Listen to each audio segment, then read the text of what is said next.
Hello friends, Jeremy Byram of eFoil Lake Powell here, and I'm excited to share with you my experience and review of the Waydoo JET propulsion system. This video and this review has become a bigger project than originally intended, and that's largely because there's 3 different wings being used, so it's essentially a 3 complementary review rolled into one, and I wanted to start off this video with an outline to cover all of my points, just to have a quick and easy reference before we jump into the footage of my experience and beautiful Lake Powell. So if you need to speed up the footage or you need to get some popcorn or some cereal, go right on ahead. The first thing you're going to notice is the acceleration when you're riding the jet. The acceleration is gradual and linear. The trigger becomes less sensitive, almost like it has more range of motion, even though it actually does not. You're going to need more power to get up on the jet, so it may or may not be a challenge for those who are heavier riders, say above 200 pounds, though I have not tested it with anyone heavier than myself, 170 pounds. Traction. So those who are used to riding with an open propeller or the folding propeller with no hardware around the prop are going to notice the return of that traction that they may have experienced when they first started to ride an eFoil with the shroud or the duct or the prop guard. And so now you have that hardware around the spinning propulsion system, which is going to add some traction to the water and potentially also some drag. But to the efficiency, even though I mentioned the word drag, the efficiency is one of the things I'm most excited to talk about because the jet is more efficient than I was originally projecting. I was expecting the jet to be less efficient than the original 3-blade plastic prop, which is the prop I have the most experience with, but the jet is actually more efficient than a unducted, an open plastic Generation 1 prop, which was really surprising to me. It's about 10% more efficient than the original 3-blade plastic prop. So good job, Waydoo, on creating a very efficient jet based off of my experience with other propulsion systems on the Waydoo Flyer One. And I want to mention at this point that my Waydoo is the original Kickstarter Waydoo Flyer One. It is now about 3 years old. So good job, Waydoo, for making upgrades and additions and new equipment compatible with even your original 3-year eFoil. That is really awesome, and a lot of people are going to appreciate that. Although competition and progression has a way of creating facelifts eventually, so I imagine at some point there will be a big enough change that some of the equipment will no longer be compatible, but 3 years, that's awesome. The battery that I'm using is a newer battery, so all of the range tests and things are going to be based off of a battery that is pretty fresh, and its life is 100% or close to 100%, and so everything's going to be complementary in that sense and comparable. So the efficiency, let's talk about those range tests. These are my maximum efficiency range results on the patroller wing. With the 3-blade propeller plastic, I got 9.6 miles of range. With the folding prop, which is the most efficient, I got 13 miles of range. The jet, I got 10.2 miles of range. Breaching and breach recovery. The Waydoo JET propulsion is the second easiest propulsion system to recover from a breach, second only to the original 3-blade plastic propeller. It's a little bit easier than the folding prop. I would say it's right in the middle between the original 3-blade plastic prop and the folding prop for breach recovery. There's a slight little bit of a dive and then a recovery. It's really easy to get used to. Top speed. So the top speed, I was not able to get the jet to go any faster than 21 miles per hour.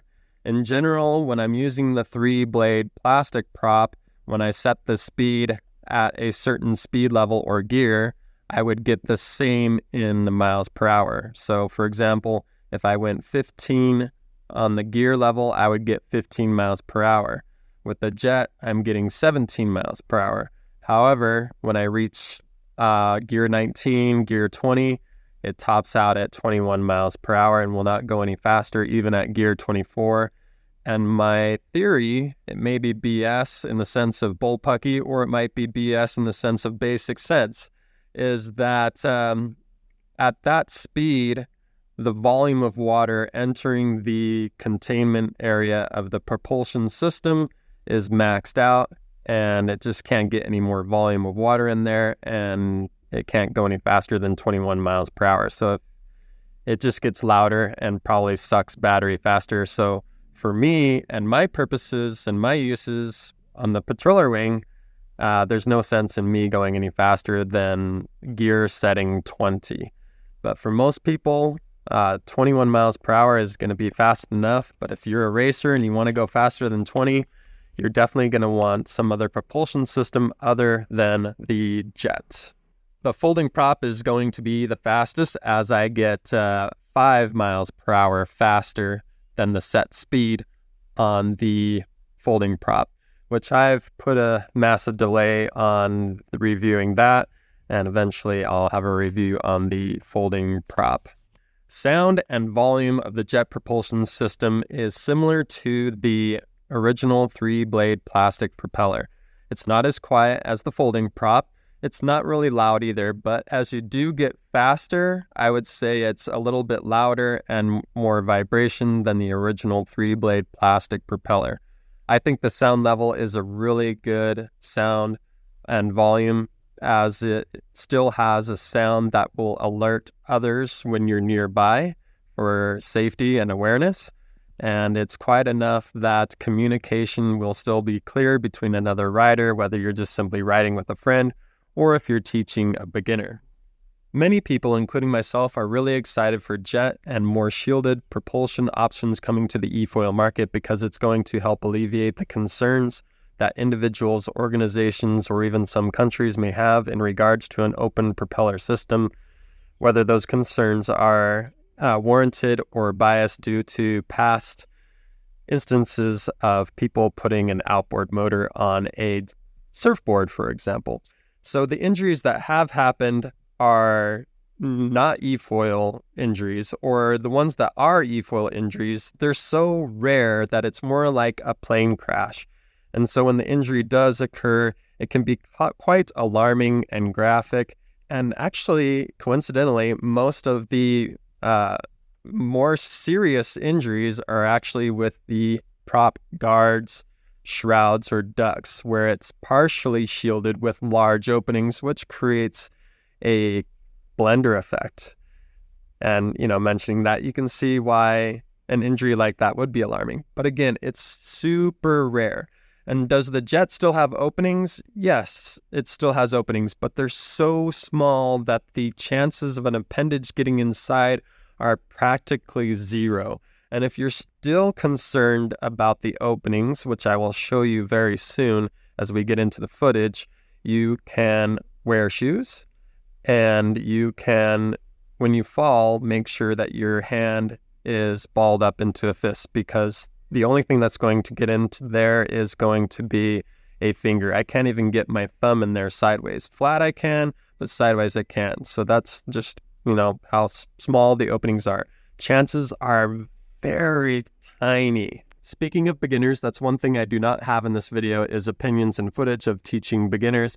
And so that is one thing I hope to do, is a follow-up review video, including not only beginner interaction and opinions, but also more advanced experience riding from myself. Here's a close-up of the openings of the Waydoo JET, and we're going to measure the size of those openings. The front has the nearest to the blade openings, and this ruler doesn't go all the way to the end of the stick. For inches, it looks like it's going to be about, if we put the ruler in, it contacts the blade there, which is about 1 inch. My thumb cannot go in sideways, but it can go in flat. And here's the back end of the jet. And this time we have a ruler that does have numbers that go all the way to the end. And if we contact the blade, it is just barely over 3 inches in order to reach the blade. However, the supports inside the jet are about 1.5 inches. So the only finger of mine that can reach the blade is barely my pointer finger, and then a bit my middle finger. So an adult hand, only these two fingers can barely, or just beyond barely, reach these spinning blades. So the chances of any appendage getting inside the jet are very, very rare, very slim. And that's only if your hands are outspread and open.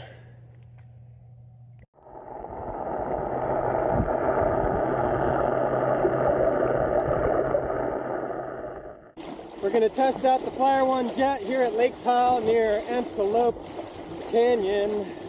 And we're going to use power level 15 just to kind of start off with and see what happens. All right.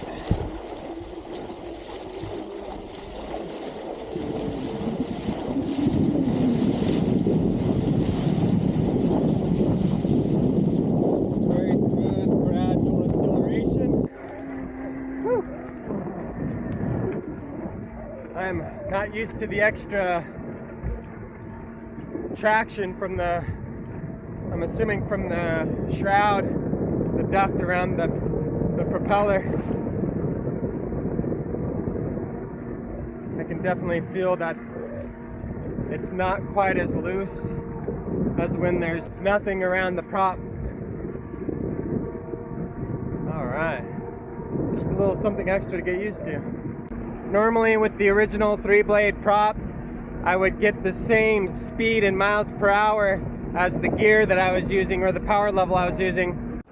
Trigger fully mashed on level 15, gear 15, I can hit as high as 17 miles per hour. So that tells me already that the jet propulsion is much more efficient than I was expecting. I was expecting to get no more than the same speed as the power level or the gear, but I'm actually getting up to 2 miles per hour faster, which I believe is actually more efficient than the original 3-blade propeller. Woohoo!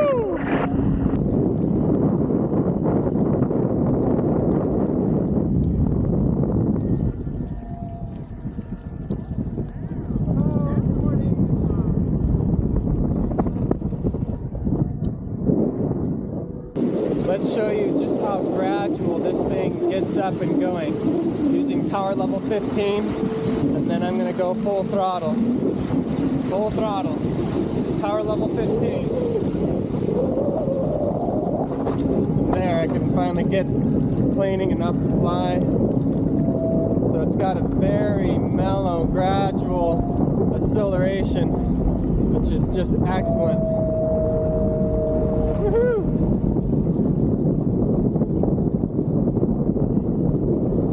Turn wide so you can see around the corner, and we're golden. So one last thing I want to test is how does it handle breaching. So full power, full acceleration, power level 15. Alright, it's got a sudden quick dive, but it recovers very quickly.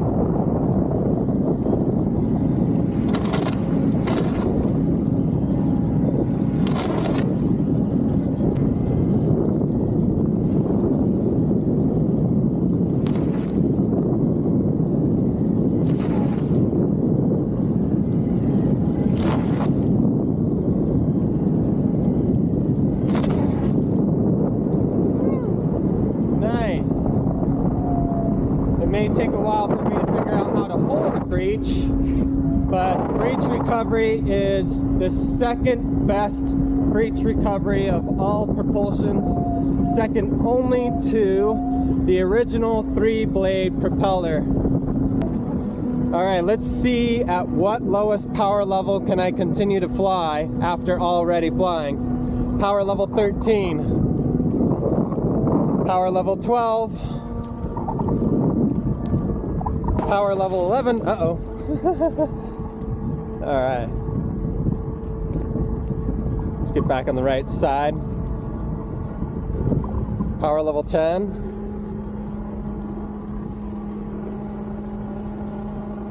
I'm 170 pounds.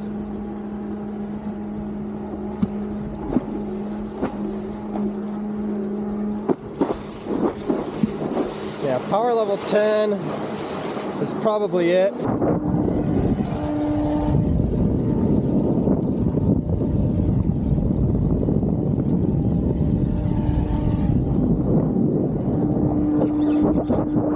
Power level 17, I'm going 19 miles per hour. Whoa, suddenly jumped up to 21. I don't think that was quite correct. But I'm still getting 2 miles per hour faster for the top speed based on the gear that I'm using.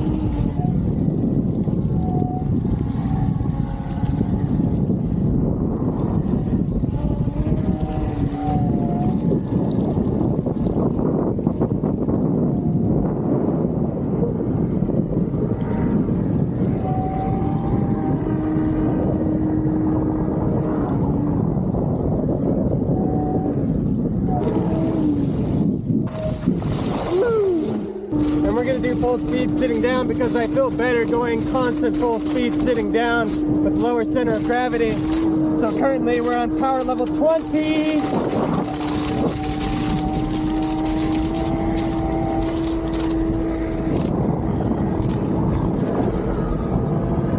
Trigger mashed. 20. 21. 21.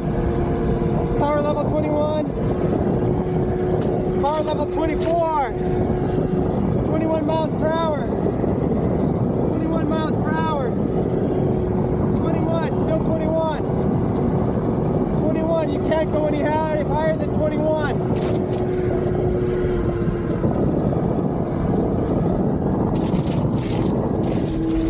So there's no point using any gear higher than 19, maybe 20, because I'm not going to get any faster. It's just louder noise. It's going to be more draw on the battery.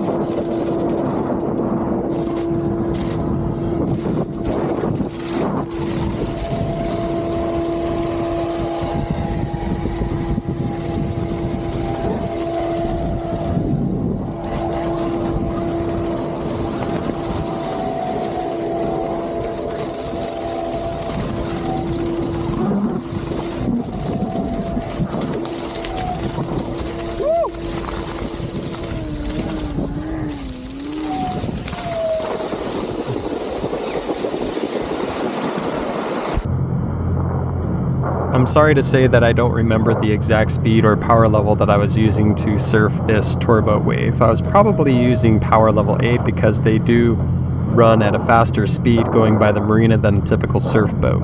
And on the right is a range results from my efficiency patroller wing ride, which I did not take my camera for this ride. I just went for a nice mellow ride, not wanting to worry about filming and just getting the results of the range.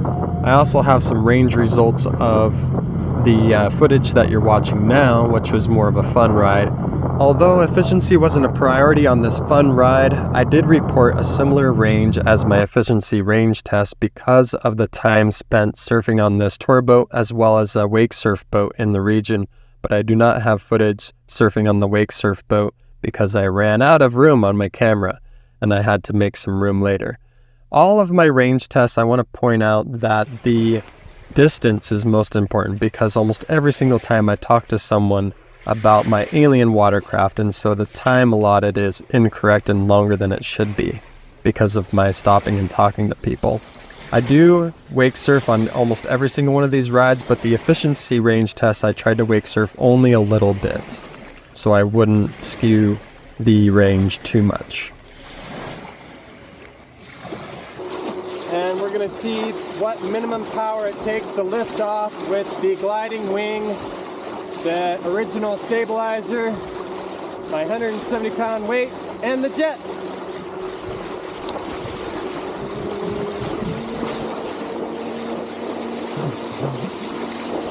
Power level 12. Power level 12 can get up off the water. Try 11 out.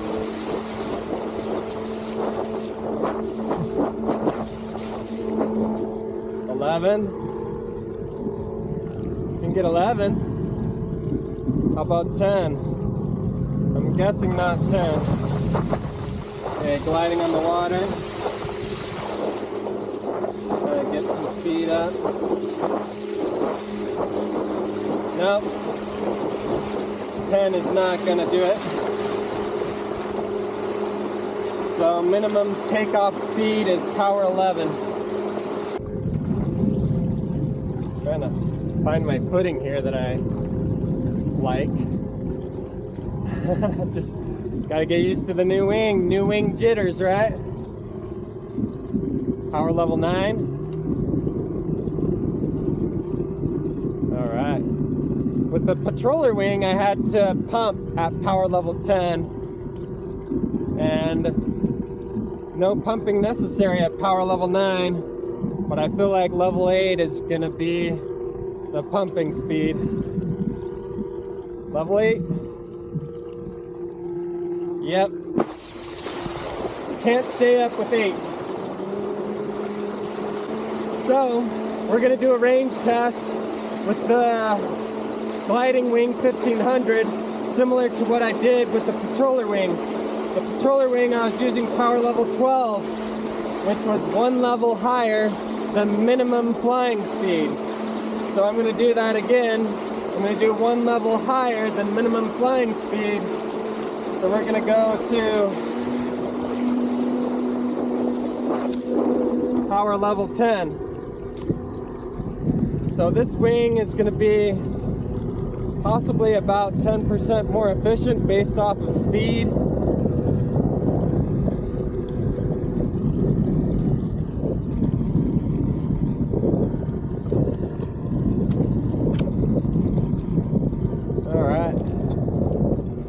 Power level 12, power level 11, and power level 10. And let's do it. Range test. Efficient, mellow riding. Range test. I might use 11 here and there because this was definitely really slow. And I'm going 11 miles per hour. I'm barely hitting 12. So I'm still getting 2 miles per hour faster than the speed setting that I set the remote at. Test out some breaching on the big giant wing.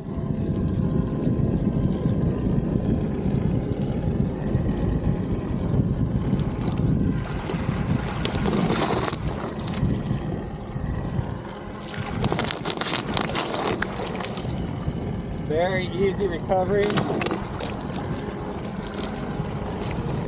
Woo! Even at slow speed. And then look over there, we have a big slip and slide. Looks like a lot of fun. Woohoo!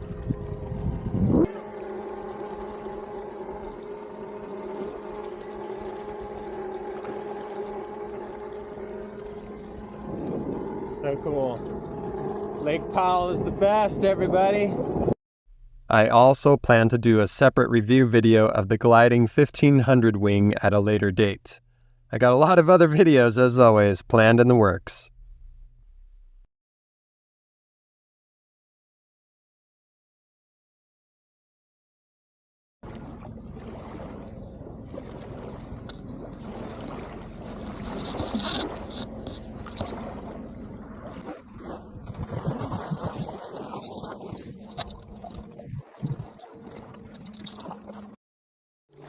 So,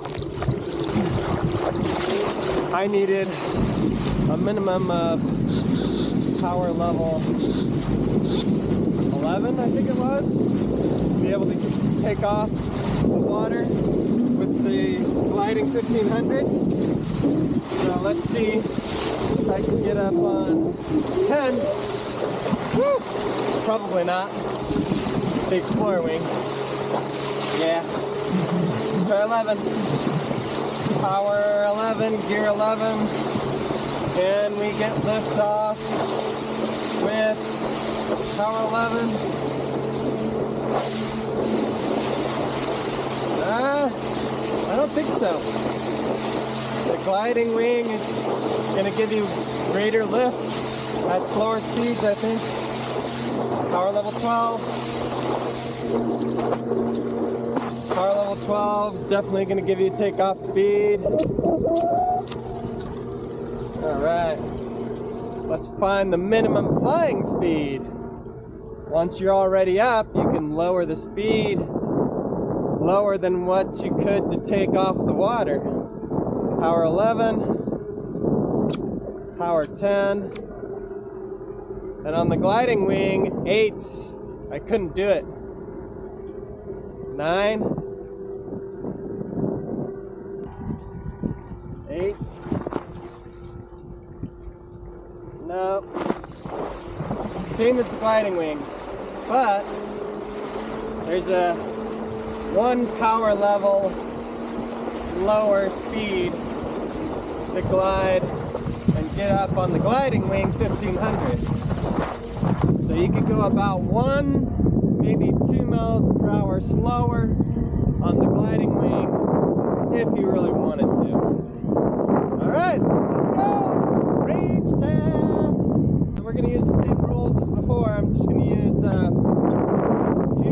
power levels, or 1 power level higher than minimum flying speed. Then it gives me a little extra play, so I'm not just going crazy slow. So we're going to use power 10 most of the time, and every once in a while I'll go to power 11, just like with the gliding 1500. Alright, then I'm going to turn on my tunes, turn off the camera. See you on the flip side. I almost forgot to test the breaching capabilities. I know it's going to be good, but, you know, let's do it.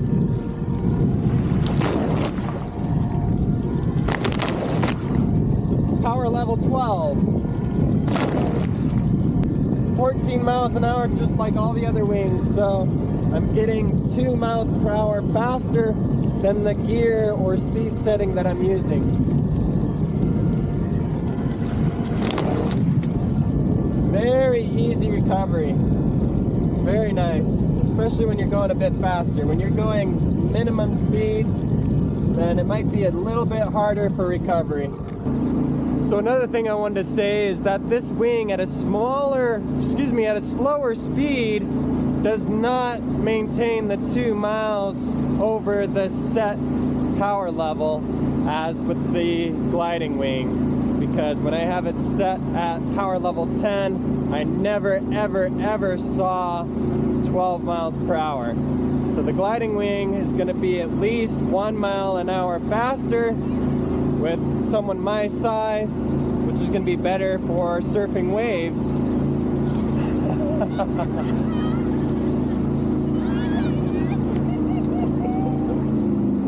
And we'll try that again.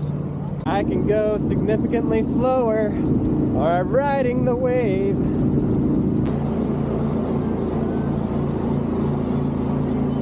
So I got permission from them to poach their wave, so they're totally cool, totally chill with it. And I'm going to keep an eye on their rider and see how low I can go on speed on the wave.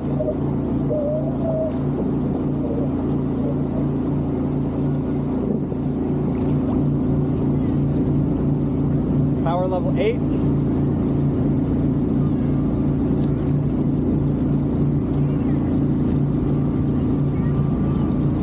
Power level 7. Power level 7. Power level 6.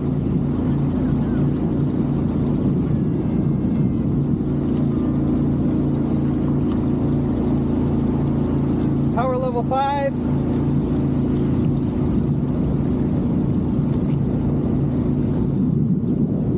4.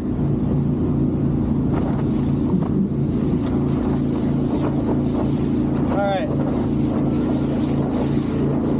Woo. Power level 4 with some pumping on a good spot on the wave. Not bad. Woo. So, power level 4 instead of power level 9. That's 5 to 10 miles per hour less power to stay on a wave versus just flat water.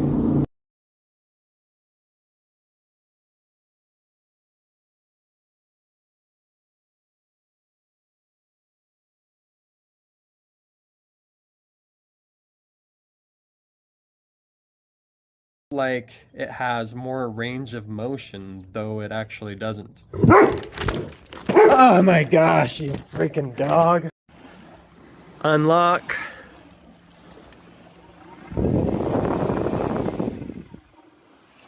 Some ducks taking a nap or still sleeping in the morning.